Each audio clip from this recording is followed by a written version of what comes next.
सरकार जनता के लिए काम करती है और ये जो केंद्र सरकार है अभी 14 से लेकर अभी तक में जितने उन्होंने काम किए हैं वो क्या विपक्ष के लिए किए हैं? स्वच्छता अभियान क्या विपक्ष के लिए चलाया गया? केंद्र सरकार हठात ही कोई घोषणा नहीं करती, उसकी तैयारियां करती है, उसके प्रॉस एंड कॉन्स को जांचती है, यहाँ इसके करने का क्या प्रभाव होगा, क्या दुष्प्रभाव होगा, उसके बाद घोषणा करती है। विपक्ष को हर चीज़ में राजनीति नजर आती है। जब उड़ी हमला हुआ था तो इसी विपक्ष ने सबूत मांगा था, तो जब हम कार्रवाई करते हैं तो विपक्ष सबूत मांगता है।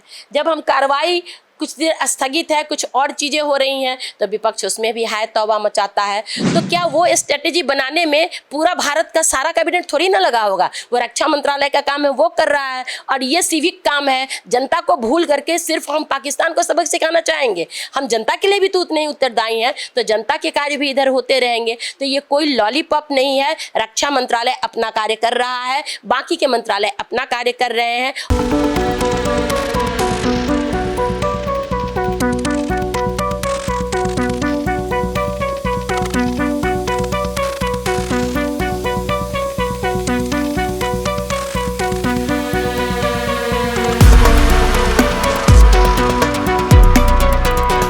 नमस्कार, आप देख रहे हैं फर्स्ट लुक बिहार और मैं हूं निशा श्री। आप सभी दर्शकों का स्वागत करती हूं। और जैसा कि हमने देखा कि अभी पहलगाम हमले के बाद जहां भारत और पाकिस्तान के युद्ध की चर्चा चल रही थी, वहीं पे अचानक केंद्र सरकार ने जो विपक्ष की मांग थी इतने दिनों से कि जातिगत जनगणना होनी चाहिए, तो केंद्र ने उसको मान लिया। और जब केंद्र ने उसको मान लिया तो अब विपक्ष खुश हो रहा है कि ये तो हमारी जीत है। कहीं ना कहीं ये बयान दिए जा रहे हैं कि सरकार आपकी और नियम कानून हमारे। तो आज इस विषय पर हम उनके विचार जानने के लिए आए हैं डॉक्टर ममता रानी, जो कि आरबीबीएम कॉलेज की प्राचार्य हैं, साथ ही साथ भाजपा की वरिष्ठ नेत्री। हम जानते हैं डॉक्टर ममता रानी से कि क्या कहेंगी वो कि ये जो जातिगत जनगणना की जो बात केंद्र सरकार ने कही है और विपक्ष इसको अपनी जीत बता रहा है, क्या है उनकी प्रतिक्रिया? देखिए, सरकार विपक्ष के लिए काम नहीं करती, सरकार जनता के लिए काम करती है। और ये जो केंद्र सरकार है अभी 14 से लेकर अभी तक में जितने उन्होंने काम किए हैं वो क्या विपक्ष के लिए किए हैं? स्वच्छता अभियान क्या विपक्ष के लिए चलाया गया? जो औरतों को उज्ज्वला योजना दी गई विपक्ष के लिए, किसानों को जो निधि दी गई सम्मान निधि विपक्ष के लिए।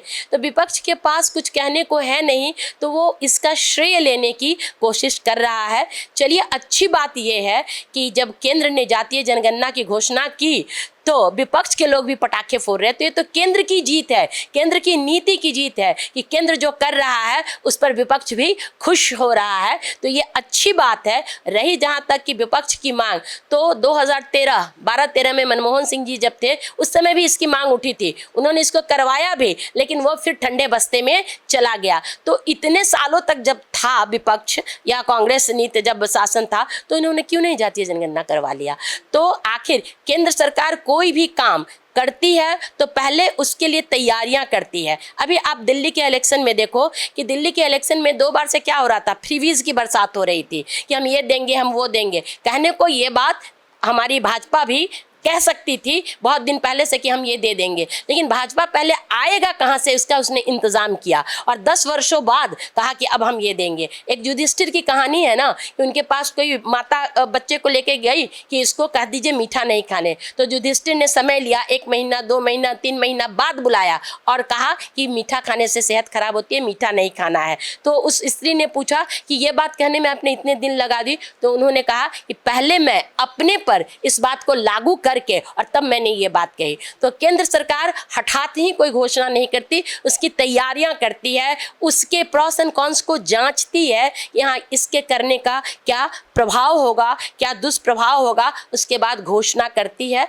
जातीय जनगणना केंद्र ने सोच समझकर सब तरफ से फीडबैक लेकर और तब इसकी घोषणा की है। अब विपक्ष इस पर खुश हो रहा है, तो ये उसकी खुशफहमी है। मतलब एक तरह से कह सकते हैं कि पक्ष विपक्ष अभी एक साथ हो गया है, लेकिन विपक्ष कहीं ना कहीं ये भी मुद्दा उठा रहा है कि पहलगाम और ये जो पाकिस्तान वाला मुद्दा है उससे ध्यान हटाने के लिए, और एक तरह से कुछ लोगों का ये भी कहना है कि चूंकि ये अगले वर्ष होगा तो कहीं ऐसा तो नहीं कि केंद्र सरकार से केवल ध्यान हटाने के लिए एक लॉलीपॉप थमा रही है। देखिए, विपक्ष को हर चीज़ में राजनीति नजर आती है। जब उड़ी हमला हुआ था तो इसी विपक्ष ने सबूत मांगा था, तो जब हम कार्रवाई करते हैं तो विपक्ष सबूत मांगता है, जब हम कार्रवाई कुछ देर स्थगित है, कुछ और चीज़ें हो रही हैं तो विपक्ष उसमें भी हाय तौबा मचाता है। तो विपक्ष विरोध के मुद्दे पर विरोध नहीं करता, बस विपक्ष है इसलिए वो विरोध करता है। और रही बात कि पहलगांव, तो पहलगांव को लेकर के लगातार काम हो रहे हैं। कई आतंकियों के घर ध्वस्त किए गए हैं, पानी बंद किया गया, व्यापारिक समझौते रद्द किए जा रहे हैं, अपने बॉर्डर बंद किए गए हैं। देखिए, हम एक ऐसे विश्व में जी रहे हैं जहां हम सीधे कोई हमला नहीं कर सकते, विश्व के प्रति हमारी जवाबदेही भी होती है। और जो जिस देश पर हमले की बात है वो विश्व में अब बेनकाब हो चुका है। सही समय का इंतज़ार है ताकि हम अपने कम से कम डैमेज में उनका अधिक से अधिक डैमेज कर सके। युद्ध तो आज भी किया जा सकता है, आज भी उन पर गोलाबारी की जा सकती है, मिसाइलें दागी जा सकती है। हमारी सैन्य शक्ति उनसे बहुत मजबूत है, वो टिकेंगे नहीं, लेकिन पहले उसको अन्य कूटनीतिक तरीकों से घुटने पर लाना है और तब उस पर ऐसी कार्रवाई करनी है। आप समझिए, युद्ध छिड़ा तो ऐसा थोड़ी है कि भारत का नुकसान नहीं होगा, भारत का भी होगा, लेकिन मिनिमम में हम उनका मैक्सिमम नुकसान करें, उसके लिए स्ट्रेटेजी बनाई जा रही है। ये एक बात हुई। तो क्या वो स्ट्रेटेजी बनाने में पूरा भारत का सारा कैबिनेट थोड़ी ना लगा होगा? वो रक्षा मंत्रालय का काम है, वो कर रहा है, और ये सिविक काम है। जनता को भूल करके सिर्फ हम पाकिस्तान को सबक सिखाना चाहेंगे? हम जनता के लिए भी तो उतने ही उत्तरदायी हैं, तो जनता के कार्य भी इधर होते रहेंगे। तो ये कोई लॉलीपॉप नहीं है। रक्षा मंत्रालय अपना कार्य कर रहा है, बाकी के मंत्रालय अपना कार्य कर रहे हैं और हर दिशा में देश आगे बढ़ रहा है। विपक्ष को इसी बात की तो खलबली है, इसी बात की पीड़ा है कि जो 50 साल 70 साल में नहीं कर पाए, वो इस सरकार ने उससे कहीं बहुत ज़्यादा 10 सालों में करके दिखा दिया। जी, मतलब कि ये कोई लॉलीपॉप वाली बात नहीं है, किसी भी कार्य को करने में समय लगता है। और सबसे ज़्यादा ज़रूरी बात ये कि केवल पाकिस्तान ही हमारा केंद्र नहीं है, हमें अपने देश के नागरिकों पर भी ध्यान देना है और इसीलिए केंद्र का ये फैसला है। मैम, आपने अपना बहुमूल्य समय हमें दिया और ये अपनी प्रतिक्रिया दी, इसके लिए बहुत बहुत धन्यवाद। जी, आपका भी फर्स्ट लुक बिहार का बहुत बहुत आभार।